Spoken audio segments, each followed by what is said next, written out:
Bien, hermanos, seguimos en nuestro culto virtual y ahora nos disponemos para entrar en esta reflexión de la palabra del Señor.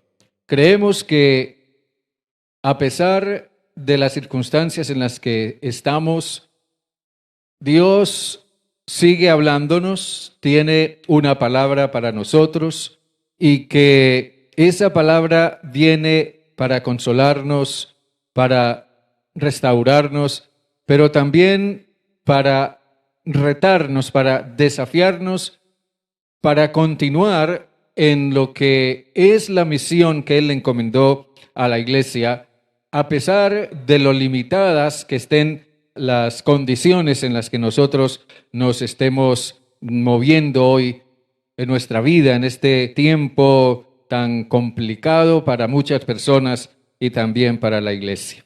Pero el Señor tiene palabra para hablar a nuestras vidas y para hablar a su iglesia. Y hoy, desde luego, no es la excepción de ninguna manera. Nosotros encontramos en el Nuevo Testamento iglesias en diferentes lugares del mundo de ese entonces.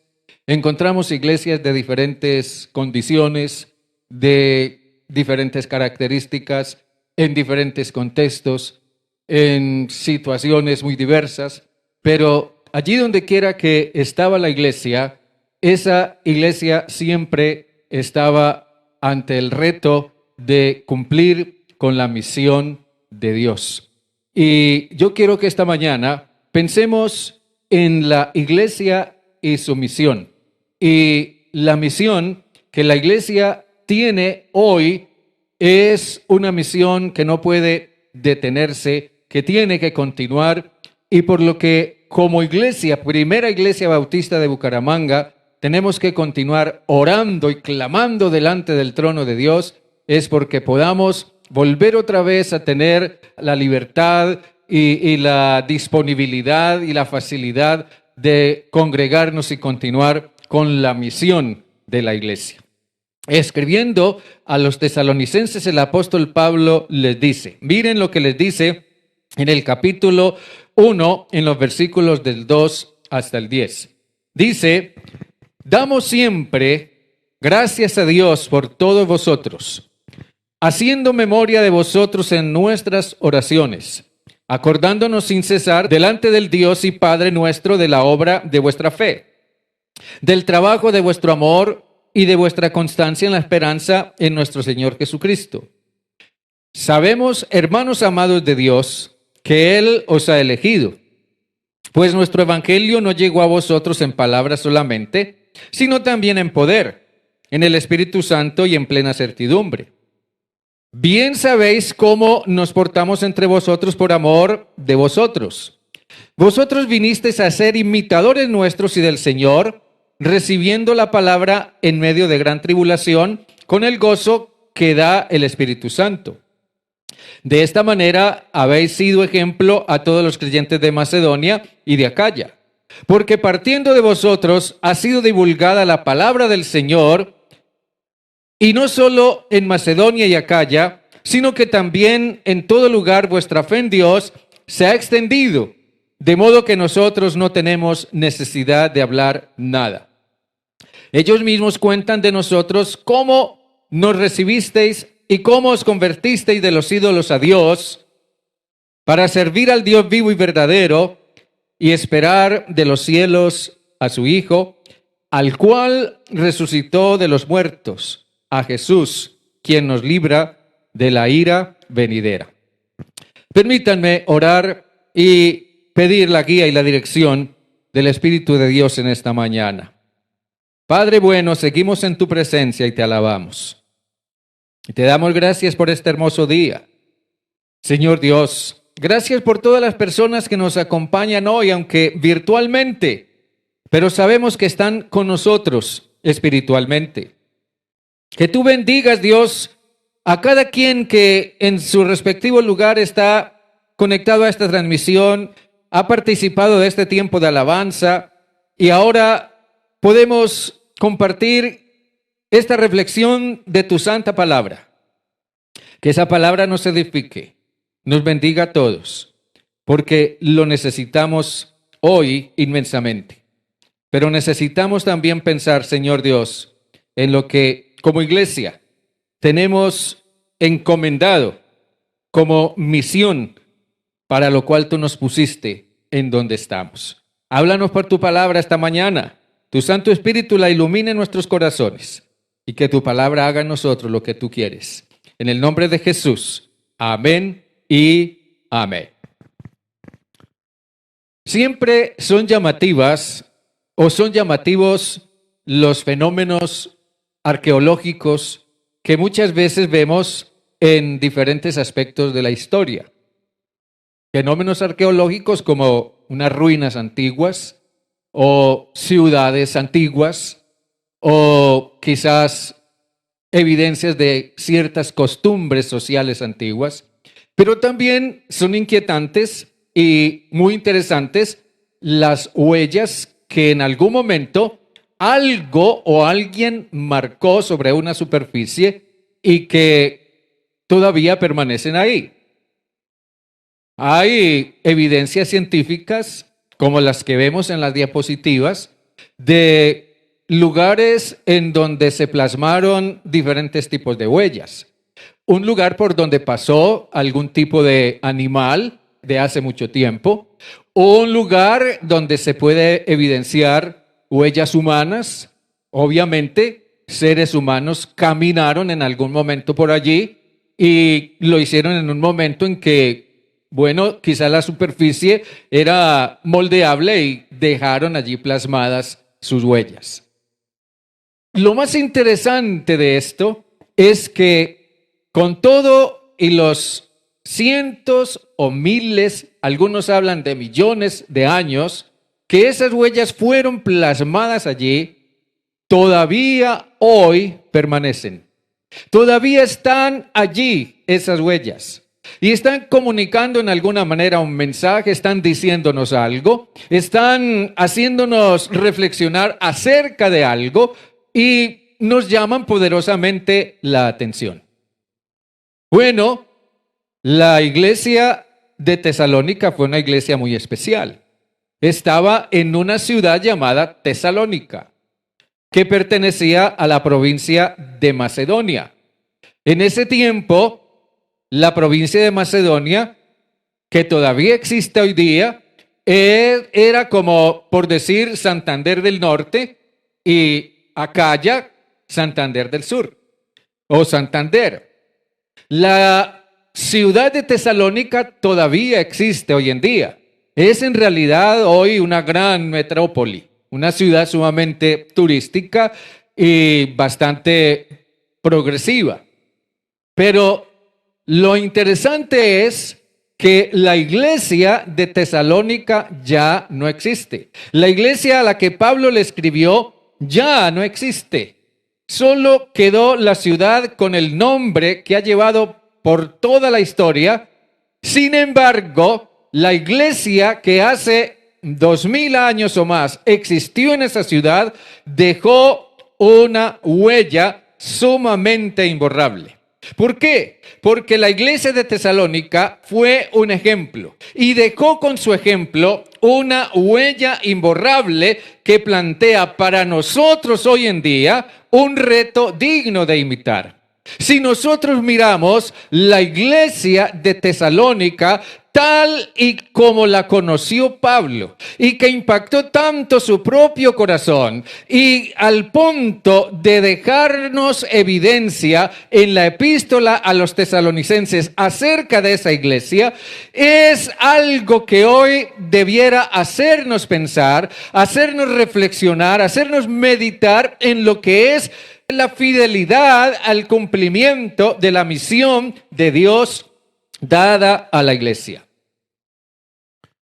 La iglesia de Tesalónica dejó una huella que nos trae a nosotros un mensaje hoy y que debiera hacernos pensar en las circunstancias en las que como iglesia nosotros nos encontramos. 3 cosas pueden ser subrayadas aquí a la luz de esto que estamos diciendo. Por una parte, la iglesia de Tesalónica fue ejemplar porque fue una iglesia fiel a sus raíces. La iglesia de Tesalónica fue una iglesia fiel a sus raíces. En el versículo 6, en la primera parte, dice: vosotros vinisteis a ser imitadores nuestros y del Señor, recibiendo la palabra en medio de gran tribulación. Tenga presente allí esa expresión tribulación. Tribulación significa sufrimiento, significa prueba, significa ser agobiados por una carga insoportable de llevar. La palabra tribulación es una palabra que implica una gran prueba, un desafío a permanecer firmes en la fe a pesar de las dificultades. Ahora observe esto: la iglesia de Tesalónica fue establecida alrededor del año 50 después de Cristo. Pablo tuvo que salir, después de haber fundado la iglesia, Pablo tuvo que salir precipitadamente de la ciudad por causa de la persecución. No era una muy buena experiencia ser perseguidos y al punto incluso de ver amenazada su propia vida por causa de la fe. Pero Pablo tuvo que salir de Tesalónica en forma apresurada por causa de la persecución. Y al hacerlo, Pablo tuvo que dejar o tuvo que abandonar el trabajo ministerial y de discipulado que había comenzado con la iglesia. Tuvo que dejar atrás el trabajo de adoctrinamiento que se quedó un tanto a medias. Después de salir de Tesalónica, Pablo se fue a Corinto, que era una ciudad cercana, y allí en Corinto Pablo permaneció 18 meses. 18 meses, mucho más de un año. Y desde Corinto, Pablo envió a Timoteo en algún momento para que viera cómo le estaba yendo a la iglesia de Tesalónica, cómo le estaba yendo a esos nuevos creyentes, a los que él no pudo terminar de discipular. Cuando Timoteo fue a Tesalónica y se estuvo un tiempo allá con la iglesia y regresó a Corinto, las noticias que Timoteo llevaba eran sorprendentes. En el capítulo 3, en el versículo 6, dice que cuando Timoteo regresó, nos dio buenas noticias de vuestra fe y amor, y que siempre nos recordáis con cariño, y que deseáis vernos, como también nosotros a vosotros. Esas, desde luego, fueron noticias sumamente alentadoras. Eran noticias sorprendentes. ¿Por qué eran noticias sorprendentes? ¿Por qué eran noticias alentadoras? Simple y sencillamente porque aquella iglesia había demostrado un sin igual compromiso y un profundo celo con la misión que le había sido encomendada, con la misión que ellos habían llegado a abrazar y a acoger en su corazón y con la cual se comprometieron delante del Señor. Esta iglesia había sido fiel o estaba siendo fiel a sus raíces, estaba realmente cumpliendo con la misión de propagar el evangelio, a pesar de que habían permanecido por más de un año sin un líder como Pablo que estuviera allí al frente de ellos o quizás animándolos o motivándolos a hacer la obra que el Señor quería que hicieran. Las circunstancias en las que estos creyentes decidieron seguir a Jesús no fueron las mejores, humanamente hablando. En el capítulo 17 de Hechos, cuando la iglesia en Tesalónica estaba comenzando a formarse por medio del ministerio misionero de Pablo, dice en el versículo 5, Hechos 17:5, dice que se levantó un tremendo conflicto, se creó un tremendo conflicto religioso y social entre los judíos y Pablo, que predicaba el evangelio, y las demás personas que en alguna forma simpatizaban con lo que Pablo predicaba. Por eso en el versículo 5 dice, Hechos 17, dice que celosos entonces los judíos que no creían, tomaron consigo algunos ociosos, hombres malos, con los que juntaron una turba y alborotaron la ciudad. Asaltaron la casa de Jasón e intentaban sacarlos al pueblo. En medio de esas circunstancias tumultuosas, en medio de esas circunstancias críticas, amenazantes, en medio de esas circunstancias tan contradictorias, los primeros creyentes cristianos de Tesalónica tomaron su decisión de seguir a Jesús y serle fieles a Él. ¿Se da cuenta usted? Y fue precisamente eso lo que hizo que su conversión fuera una conversión auténtica, porque ellos pudieron ver que hacerse cristianos implicaba verse perseguidos, implicaba verse desplazados, implicaba verse amenazados de muerte. Ellos pudieron ver eso de primera mano, pero aún así ellos decidieron confesar a Jesús como su Señor y Salvador. Eso sí que fue una conversión auténtica. Una conversión auténtica se demuestra y se mantiene en cualquier lugar o en cualquier circunstancia. No importa dónde, no importa a qué hora, no importa en medio de qué situación esté. Es una actitud de fidelidad a Dios que nace del corazón, pase lo que pase. Siempre seré, cuando hay una conversión auténtica, siempre seré una persona dispuesta para el Señor, dispuesta para adorarlo, dispuesta para orar, dispuesta para servirle, aunque no esté físicamente presente en el templo donde nos congregamos.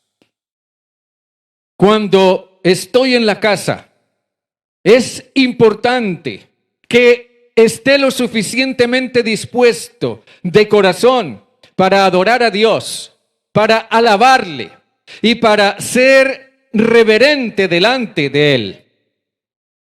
Es muy posible que nosotros, estando en la casa, como lo venimos haciendo ya por estos últimos meses, para celebrar este culto virtual, tal vez tendamos a relajarnos un tanto y no podemos tener la suficiente disponibilidad de concentrarnos en la presencia de Dios para adorarlo y para recibir y acoger su palabra. Tal vez en las circunstancias en las que estemos en nuestra casa, en donde nos sentimos tan cómodos, no nos parezca tan importante arreglarnos lo suficientemente bien como cuando vamos a venir al templo. O tal vez nos distraiga el teléfono que suena, o nos distraiga la olla que tenemos en la estufa, en la cocina, o nos distraiga una visita que llegó y tocó la puerta. No sé, quizás muchas cosas no nos ayudan en ese sentido, o tal vez nosotros no nos disponemos lo suficiente para estar en la presencia del Señor. Pero una conversión, cuando es auténtica, está dispuesta para el Señor, para adorarlo en donde quiera que estemos y para seguir sirviéndole y cumpliendo con la misión que Él nos encomendó. Es muy interesante ver que cuando alguien nos ve, como cuando nos reunimos en el templo y otras personas nos ven y nosotros vemos a los demás, nos vemos los unos a los otros. Muchas personas en circunstancias así tienden a aparentar, pero cuando nadie me ve, yo no puedo aparentar. No puedo aparentar porque nadie me está viendo. Porque cuando nadie me está viendo, es cuando soy lo que realmente soy. La iglesia de Tesalónica no obedecía a Dios, no se esforzaron en cumplir la misión de Dios. No se esforzaron en adorar a Dios de todo corazón, porque Pablo estuviera ahí viéndolos. Ellos lo hicieron a pesar de que Pablo, el gran misionero, el gran líder, que era su padre espiritual, no estaba ahí. Ellos supieron demostrar una auténtica conversión. Pablo dice aquí que él amaba profundamente esta iglesia y oraba profundamente y constantemente por ellos. Ahora, de todas maneras, los creyentes de Tesalónica experimentaron realmente la gracia y el amor de Dios cuando escucharon acerca de Cristo en la predicación de Pablo. Independientemente de cuál haya sido nuestra experiencia, cuando uno reflexiona en cuánto Dios lo ha amado, en cuánto Dios lo ha perdonado, en cuánto Dios le ha dado a uno dones, en cuánto Dios lo ha bendecido, en cuanto Dios nos ha manifestado su gracia, entonces habrá algo, siempre habrá algo desde lo más profundo de nuestro ser que nos impulsará a adorarlo, que nos impulsará a mantener nuestro testimonio, que nos impulsará a continuar sirviéndole en medio de las circunstancias que sean. Por la narración de Hechos, como ya lo hemos citado, Pablo llegó a Tesalónica con Silas y Timoteo, que era su equipo misionero. Y ellos impartieron con su ejemplo una enseñanza que los tesalonicenses encontraron digna de imitar. Así que su experiencia en Cristo y el ejemplo de sus maestros fueron la base para su impacto en el mundo. La iglesia de los tesalonicenses asimiló eficazmente la enseñanza apostólica. Asimilaron la enseñanza de Pablo y los demás misioneros. Ellos entendieron que tenían a su vez cuando asimilaron esa enseñanza, entendieron que tenían a su vez una misión y se comprometieron a llevar a cabo esa misión en todo momento y en toda circunstancia. La iglesia no debe olvidar la misión que le fue encomendada por Dios. La iglesia no debe olvidar la tarea que debe continuar llevando a cabo. Donde quiera que estemos, nosotros debemos seguir siendo de influencia. Nosotros debemos seguir siendo de ejemplo, donde quiera que estemos. Pienso que una iglesia que hace esto está compuesta por gente realmente comprometida con Dios y comprometida con la misión de Dios. La gente comprometida, ante todo, tiene visión. La gente comprometida tiene visión, tiene en alguna forma un anhelo y tiene una meta y tiene un propósito ardiente en su corazón de servir a Dios. La gente comprometida es diligente. La gente comprometida es diligente en su quehacer para servir al Señor. La gente comprometida es la gente que impacta, es la gente que al final de cuentas, con su ejemplo, con su compromiso, dejan una huella. Varios meses después de que Pablo fundara la iglesia, decíamos hace un momento, envió a Timoteo a averiguar qué había sido de aquellos hermanos en Tesalónica. Y ya lo dijimos, por las noticias que Timoteo le trajo, se enteró que la iglesia estaba haciendo más de lo que Pablo esperaba. Yo trato de ponerme en el lugar de Pablo.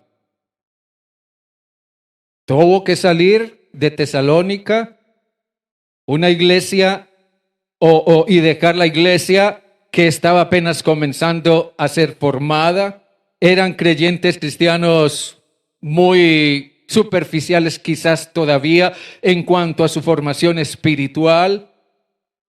El trabajo de discipulado quedó hecho a medias. Pablo tuvo que salir y dejar quizás a alguien encargado allí temporalmente, quizás Pablo esperando volver pronto algún día. Pero yo me pongo en el lugar de Pablo y pienso, ¿qué cosas pasarían por su mente con respecto a la iglesia de Tesalónica? Después de que él salió, no los volvió a ver por más de un año, no volvió a saber de ellos porque en ese tiempo las comunicaciones no eran lo suficientemente fluidas. Pablo no volvió a saber de la iglesia en Tesalónica no volvió a ver a Pablo, no se volvieron a ver mutuamente. Y probablemente Pablo se preocupaba, ¿qué estará haciendo la iglesia? ¿Qué estará haciendo de los hermanos en Tesalónica? ¿Qué habrá sido de la semilla que se sembró en sus corazones? ¿Sí habrán continuado siendo fieles? ¿Sí habrán mantenido la fe? ¿Sí estarán de verdad sirviendo al Señor? ¿Sí habrán continuado creciendo? ¿Los líderes que dejé allá, sí estarán haciendo su trabajo adecuadamente? ¿Qué habrá sido de la iglesia? Y cuando Timoteo volvió, Pablo se enteró de una manera sorprendente que la iglesia en realidad estaba haciendo más de lo que él se imaginaba, más de lo que él esperaba. Esa iglesia había sido fiel, estaba siendo fiel a sus raíces. Ellos habían mantenido viva la tarea y por tanto mantenían viva la misión. Sí, una iglesia que es ejemplo, como la de Tesalónica, es una iglesia fiel a sus raíces. Segundo, una iglesia que es fiel o una iglesia que llega a ser ejemplar por su fidelidad, es una iglesia que interpreta correctamente la misión de su momento. Déjenme decirles, hermanos y hermanas, la iglesia de Tesalónica interpretó correctamente la misión de su momento, porque supo interpretar su propio momento. En los versículos 7 al 9, dice, de esta manera, habéis sido ejemplo a todos los creyentes de Macedonia y de Acaya. Porque partiendo de vosotros ha sido divulgada la palabra del Señor, y no solo en Macedonia y Acaya, sino que también en todo lugar vuestra fe en Dios se ha extendido, de modo que nosotros no tenemos necesidad de hablar nada. La expresión partiendo de vosotros significa que la iglesia tomó sus propias iniciativas, la iglesia fue creativa, la iglesia fue espontánea. La iglesia en Tesalónica o ese pequeño grupo de creyentes dijeron, bueno, ya Pablo no está con nosotros y quizás no va a estar con nosotros por un buen tiempo, así que nosotros tenemos que ser fieles al Señor, tenemos que cumplir con la misión que Dios nos ha encomendado, tenemos que poner en práctica lo que Pablo nos enseñó, así que vamos a organizarnos y vamos a comenzar una tarea evangelística y misionera como iglesia. Ellos tomaron una iniciativa por sí mismos. Partiendo de ellos mismos, comenzó a ser divulgada la palabra del Señor. Aquí Pablo dice que las personas que llegaron a formar la iglesia de Tesalónica se habían convertido de los ídolos a Dios para servir al Dios vivo y verdadero. Ahora, observen esto. La palabra que se traduce convertir aquí es un término que significa revertir. Esto es algo así como si un río dejara de correr hacia abajo y su corriente se devolviera y corriera hacia arriba o corriera cuesta arriba. Eso sería una cosa absolutamente extraña, pero en el sentido espiritual y moral, esa es la conversión. La conversión consiste en revertir toda nuestra manera de pensar, nuestra manera de vivir. Hemos vivido siguiendo la corriente de la cultura, pero la conversión es comenzar a vivir yendo en contra de la cultura o en contra de la corriente establecida. Significa dejar todo aquello que antes adorábamos, todo aquello que antes venerábamos, todo aquello que nos absorbía, todo aquello que practicábamos, toda nuestra anterior cosmovisión y nuestra manera de pensar, para servir al Dios vivo y verdadero. Es a lo que Pablo se refiere cuando dice: os convertisteis de los ídolos al Dios vivo y verdadero.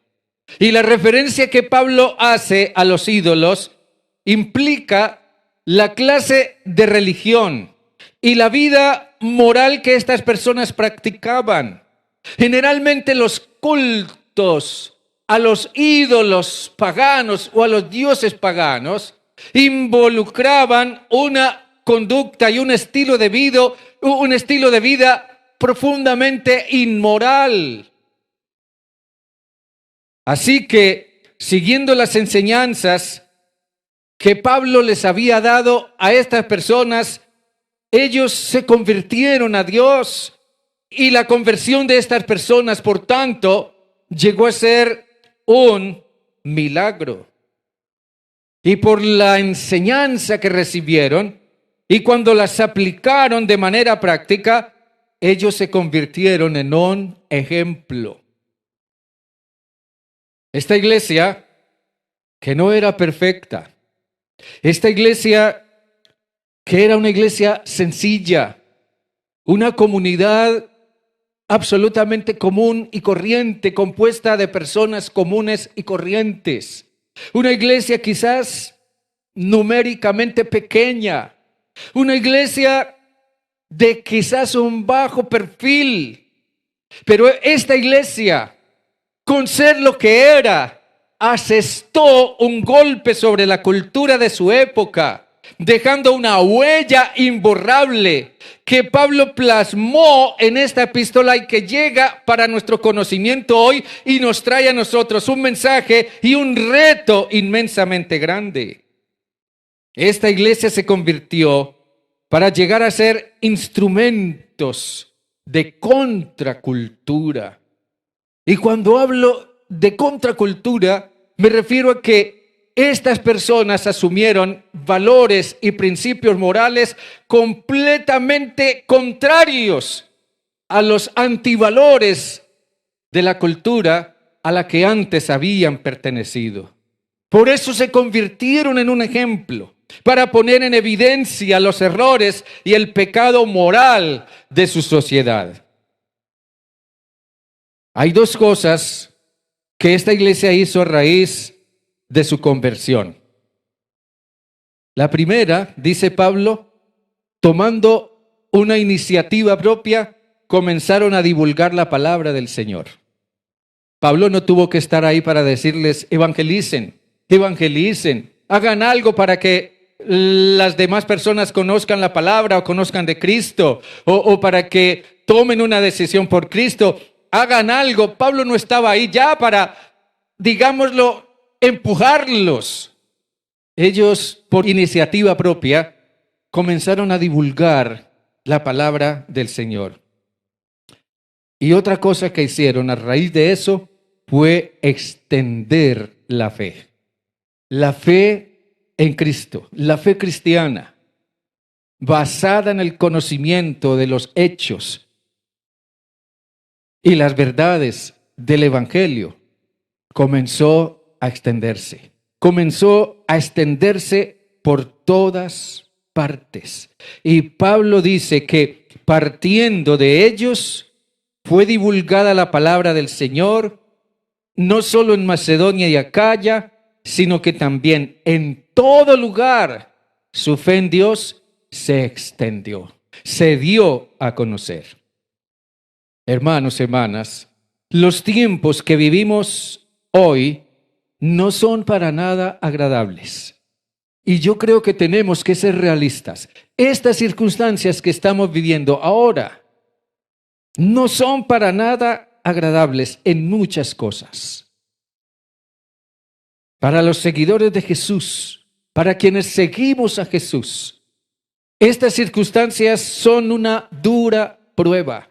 una prueba supremamente grande. Pero también son un reto para que pongamos en práctica nuestra fe. El apóstol Santiago decía que la verdadera fe, la fe verdaderamente viva, es la fe que se demuestra con obras concretas.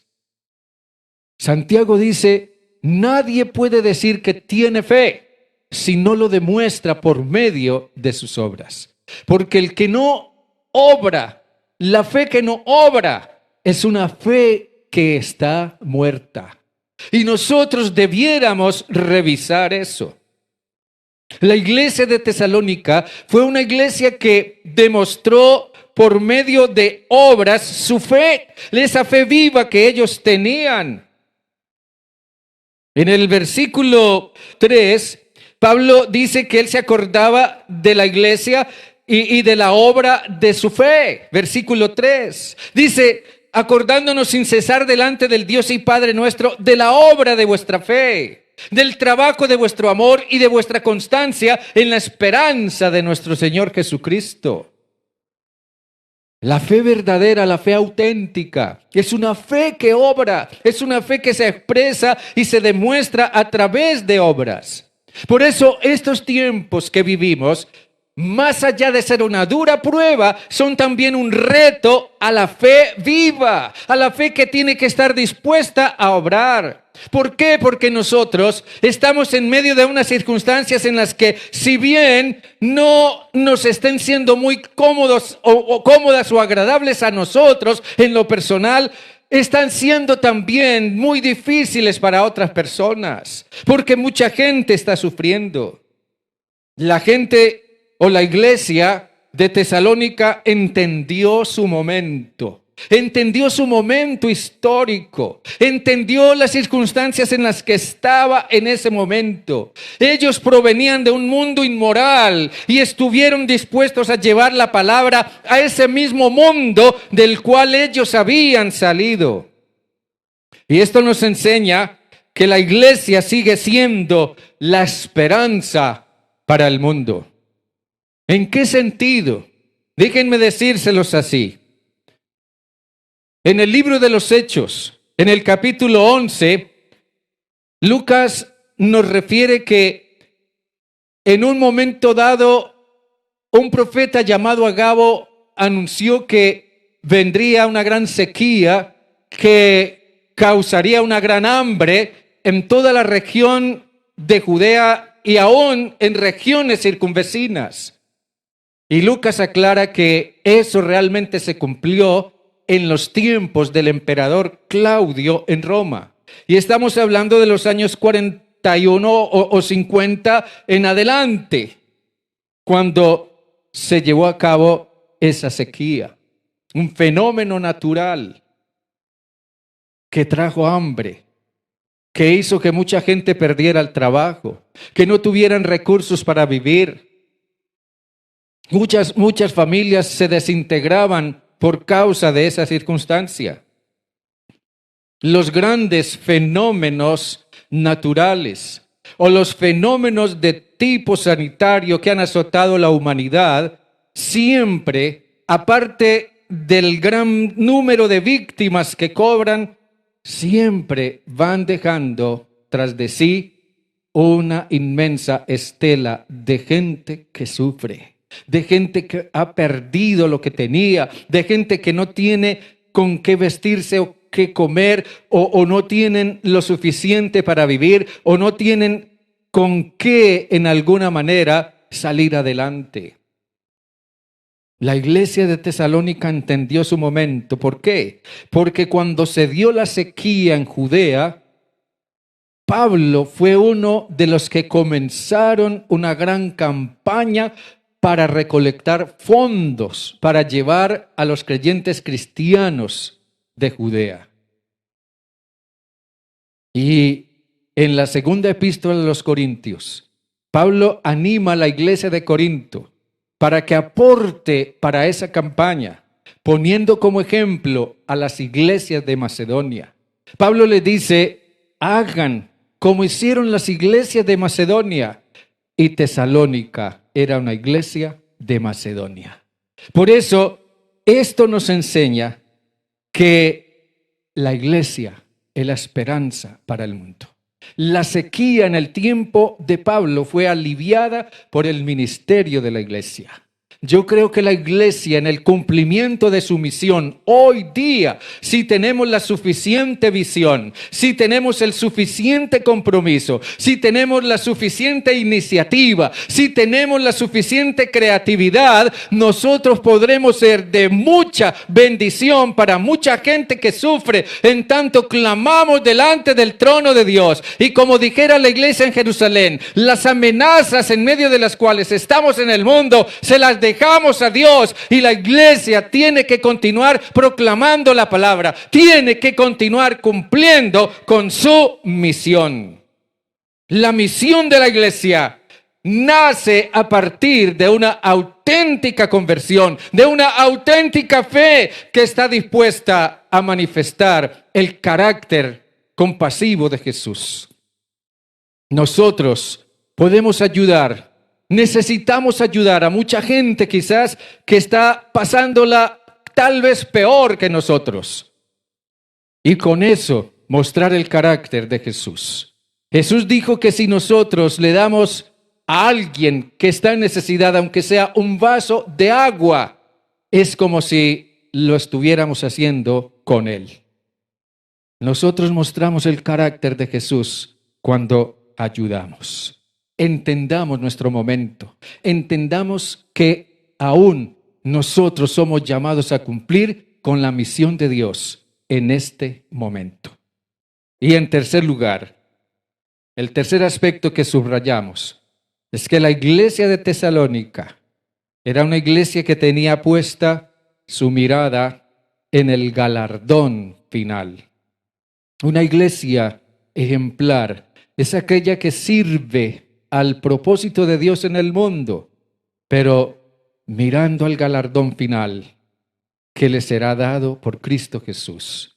Tal vez en este mundo nunca nadie nos reconozca. Tal vez nunca nadie se dé por enterado de lo que la iglesia hizo, de lo que la iglesia está haciendo. Tal vez nunca nos concedan una cruz al mérito. Tal vez nunca nos pongan una medalla. Tal vez nunca nos hagan un reconocimiento público de lo que hicimos. Pero un día nosotros estaremos delante del trono de Cristo y Él recompensará a su iglesia. En el versículo 10, Pablo termina diciendo, versículo 10, dice que esta iglesia esperaba de los cielos a su Hijo, al cual resucitó de los muertos, a Jesús, quien nos libra de la ira venidera. Frecuentemente en esta epístola se hace mención de la segunda venida del Señor, y al final hay toda una sección dedicada a ese tema, al final de la epístola.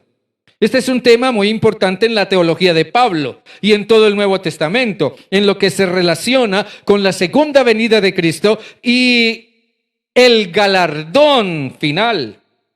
En el versículo 12 del capítulo 22 de Apocalipsis, por ejemplo, dice, versículo 12 de Apocalipsis 22, dice, vengo pronto y mi galardón conmigo, para recompensar a cada uno según sea su obra. Para recompensar a cada uno según sea su obra.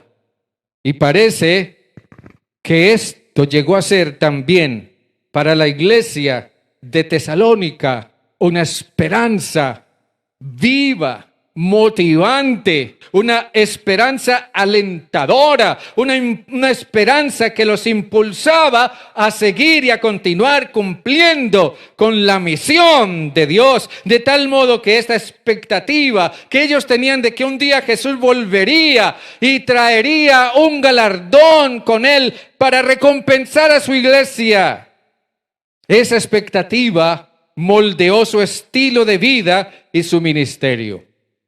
Nosotros no sabemos cuándo precisamente Jesús vuelva por segunda vez. No conocemos ni el día, ni la hora, ni el momento. Pero de una cosa sí podemos estar seguros.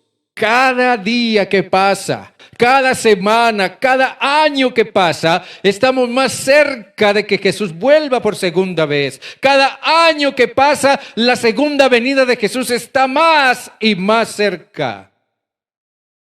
Pero el punto es que nosotros debiéramos vivir de tal manera como si creyéramos que Jesús va a venir ahora mismo y ha de encontrarme ocupado en lo que Él me encomendó hacer.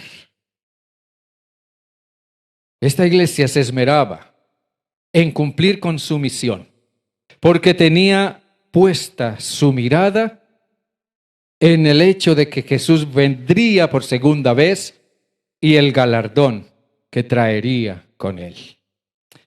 Déjenme concluir diciendo, comenzamos hablando de huellas.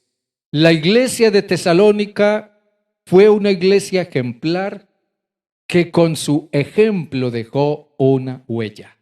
Una huella que nosotros haríamos bien en estudiar hoy en día. Una huella que nosotros debiéramos hoy también imitar. Los arqueólogos, por causa de su profesión, se dedican a estudiar las huellas que la humanidad ha dejado a lo largo de la historia. Y los arqueólogos mismos dicen que las huellas que han dejado otras culturas y otras civilizaciones traen para nosotros un mensaje y un desafío en el tiempo de hoy. La iglesia de Tesalónica, aunque ya no existe, dejó una huella que nos trae un mensaje a nosotros en el día de hoy. ¿Por qué? La huella que dejamos, un día alguien la notará. Algún día alguien reconocerá, yo soy lo que soy por lo que tal persona hizo por mí. Yo salí de tal problema porque un hermano, una hermana oró por mí, o porque alguien extendió su mano y compartió conmigo algo, o porque alguien en algún momento me escuchó, o porque alguien en algún momento se acordó de mí, fue y me buscó y me ayudó a salir del hoyo en el que estaba. Sí, la huella que dejamos un día, alguien la notará. Las huellas son la evidencia de que algo pasó por encima de una superficie y dejó una marca. Algo que nos dice, por aquí pasó un carro, o por aquí pasó, o por aquí cayó una piedra, o por acá pasó una persona. En ese sentido, hay personas que dejan huella, hay iglesias que dejan huella, y las iglesias que dejan huella son aquellas que continúan cumpliendo con la misión de Dios. Hermanos y hermanas, Primera Iglesia Bautista de Bucaramanga, no olvidemos nuestra misión, avivemos la misión de Dios a pesar de las circunstancias en las que estamos, y yo sé que Dios nos respaldará y nos usará para la honra y la gloria de su nombre. Dios me los bendiga y me los guarde.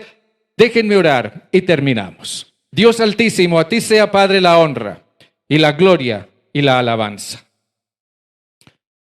Te damos gracias, Dios, por lo que tu palabra nos enseña a través de el ejemplo de hombres y mujeres que hace cientos de años siguieron la misma fe que nosotros seguimos hoy, creyeron en el mismo Cristo que hoy nosotros creemos, se convirtieron a Cristo de la misma manera que muchos nos hemos convertido hoy, cumplieron con una misión que Dios les encomendó, misión que continúa siendo la misma que Dios quiere que su iglesia cumpla hoy. Señor, ayúdanos a entender el ejemplo que tenemos en la iglesia que nos describe el Nuevo Testamento, especialmente esta iglesia de la que habla Pablo escribiendo a los tesalonicenses. Ayúdanos a imitar su ejemplo. Aquí dice Pablo que muchas personas en su entorno imitaron el ejemplo de la iglesia de Tesalónica. Hoy no es diferente con nosotros. Ayúdanos a comprender, Padre, hoy nuestro propio momento, la necesidad, la urgencia la crisis de nuestro propio momento, que sepamos dejar nuestras propias cargas y preocupaciones en tus manos y ocuparnos de lo que podamos hacer. Comprendemos que estamos profundamente limitados. Por eso te rogamos, Señor Dios, ayúdanos a ser creativos en cuanto a qué pudiéramos hacer en estas circunstancias. Pero seguimos clamando, Padre, porque llegue el momento en que tú abras las puertas de tu iglesia otra vez, abras las puertas de los templos. Permita, Señor, por tu mano, por tu autoridad, Dios soberano, Dios creador de los cielos y de la tierra, Señor, obra para que las puertas de los templos se abran otra vez. Tu iglesia pueda volver a adorarte presencialmente, en comunidad, en compañerismo, pero también para que podamos continuar con la misión de la iglesia. Yo no sé, Padre, qué tanto podremos hacer en las circunstancias en las que estamos. Te rogamos que nos des sabiduría, pero tú sabes también, Señor, en cuántas cosas estamos profundamente limitados. Señor Dios, tú le diste una misión a la iglesia y nosotros lo mejor que podemos hacer hoy es clamar profundamente delante de tu trono para que la iglesia pueda volver a su misión. No se trata de lo que dicen los hombres, de lo que digan los dirigentes o los políticos o quien quiera que sea. Nosotros entendemos que debemos acatar la autoridad, pero si clamamos delante de tu trono, oh Dios, porque tú eres el que abre sin ninguno cierra y cierra sin ninguno abre, para que tu iglesia pueda continuar en su misión, en la misión de evangelizar, de hacer obra misionera, de continuar con la obra social, de continuar ayudando y manifestando amor al prójimo, de continuar siendo ejemplo, de continuar dejando huella. Señor Dios, todo lo dejamos en tus manos. A ti sea la honra y la gloria y la alabanza. Tu rostro resplandezca sobre todos nosotros y nos guardes y nos ayudes a seguir fortaleciéndonos en ti en medio de toda esta situación. En el nombre de Jesús. Amén y amén. Dios me los bendiga, mis hermanos. Los queremos mucho. Nos veremos, Dios mediante, el próximo domingo.